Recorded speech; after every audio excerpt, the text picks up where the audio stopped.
Buenas tardes.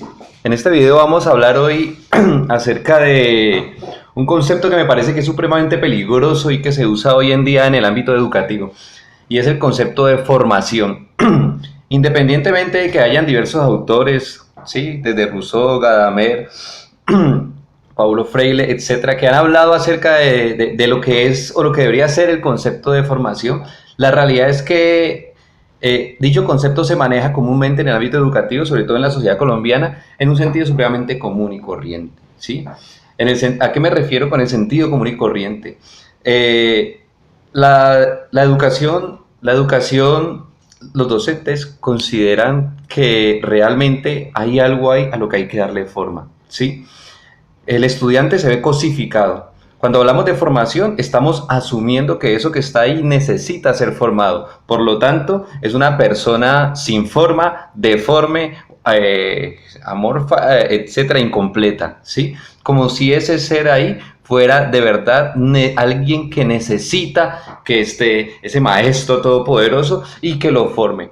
Es peligrosísimo eso, sobre todo porque podríamos pensar de que ¿qué le da el derecho a un ser humano, así sea un maestro, de considerarse capaz de formar a otro? O sea, somos seres humanos formando seres humanos, ¿sí? Entonces el ser humano es algo que realmente se hace y lo hago yo como un maestro, y yo puedo saltarme las normas de la sociedad.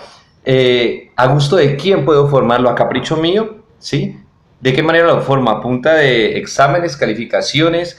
Como si yo fuera una persona que algún poder sobrehumano me autorizó a mí para calificar a otro ser humano, ¿sí? Por ahí, derecho por la formación, debemos empezar a cuestionar también el problema de las calificaciones. Eso es algo que, en definitiva, una sociedad de verdad que se concentre en el bienestar humano debe desechar cuanto antes ese concepto de la calificación, ¿sí? Nadie está en autoridad de calificar a ninguna otra persona, y desde luego a ninguno nos gusta ser calificados, a nadie.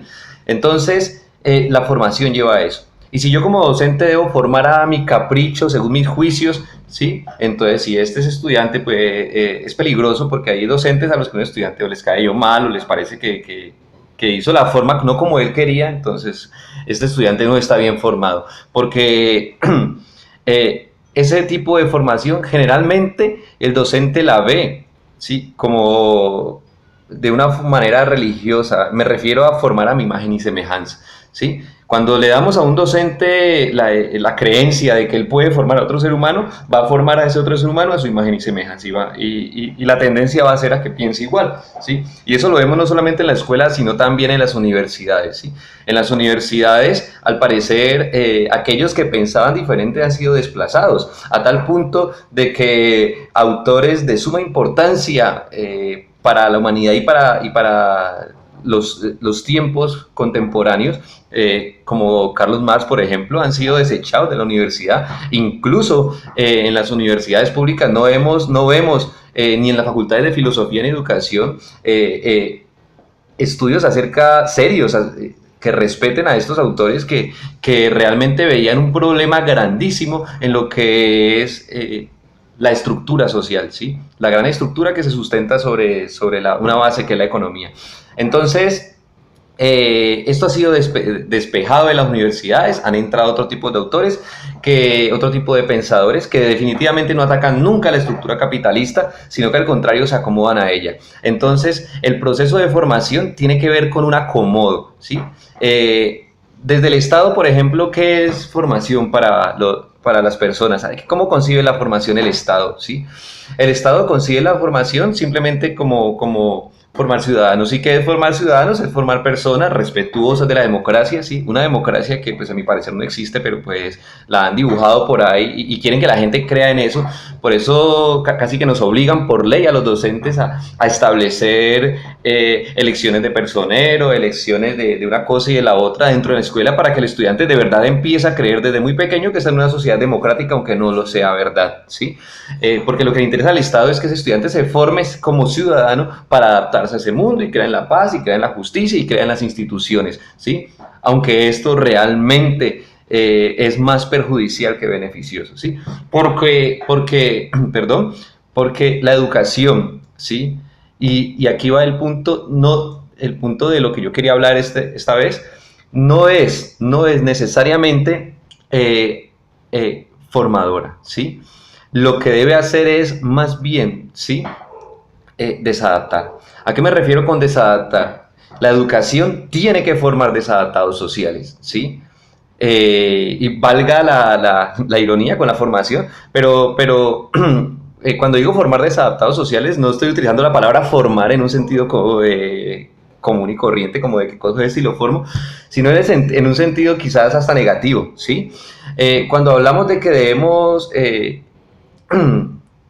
fomentar, tal vez, en reemplazo del formar, fomentar la desadaptación social, me refiero a que la educación, una educación de verdad, que cumpla con propósitos educativos, no puede ser evaluada desde pruebas estatales absurdas, con preguntas salidas de todo contexto, sino que la evaluación, lo que verdaderamente nos muestra que un proceso educativo fue positivo, es qué tan desadaptado salió ese estudiante.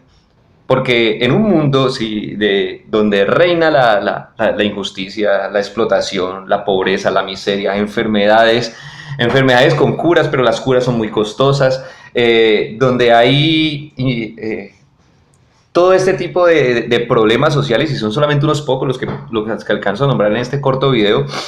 Si un estudiante sale adaptado a ese mundo, pues definitivamente la educación es todo un fracaso, ¿sí? Es todo un fracaso porque un estudiante, por el contrario, si tuvo una educación buena, desde luego que tiene que salir con este mundo asqueándole, ¿sí? Porque este mundo, una persona con un poco de conciencia tiene que darle asco, ¿sí? Porque es bastante problemático que nosotros nos acostumbremos a vivir en esta sociedad. Solamente cuando esta sociedad llena de tantos males logre generarnos incomodidad y no los podamos adaptar a ella, entonces podremos tomar las riendas del asunto y darnos cuenta de que somos nosotros los que podemos transformarla, nadie más. Y entonces esa transformación social solamente se da en la medida en que no nos adaptemos a esta sociedad, a la sociedad actual, al mundo que actualmente existe. Entonces, estas son cosas que no quiero decir de que no estoy hablando aquí de verdades, ni más faltaba, o sea, no sé si es una verdad, son cosas que expongo con la intención de que me parece que son cosas que debemos reflexionar, que las debemos pensar a profundidad, porque si creemos que hablando de educación o haciendo maestrías o doctorados y encerrados en nuestros cuartos vamos a transformar el mundo, pues realmente están muy desenfocados de la realidad. El mundo se transforma afuera y se transforma con una muy dura lucha. No es fácil, es duro el camino que nos espera para los que creemos en la transformación, ¿sí? Hay otros que dicen que no, que cada quien debe luchar por su lado, y aparecen los estudios de género, las negritudes, y entonces las mujeres deben pelear, decía un profesor en estos días. Por lo suyo deben pelear las mujeres, los negros deben pelear por lo suyo, los indígenas por lo suyo, los trabajadores, los obreros por lo suyo, los campesinos por lo suyo, y cada quien por su lado, como si la sociedad no nos incluyera a todos. Entonces cada quien se automargina. Eso es peligrosísimo, ¿sí? Este pensamiento de que todo es subjetivo y de que cada quien debe hacer su propia lucha es supremamente peligroso. La cuestión es que aquí somos nosotros, las personas, los que trabajamos, los que movemos este mundo y los que podemos transformarlo. Y si la educación no le apunta hacia ello, pues definitivamente mejor apague y vámonos, ¿sí?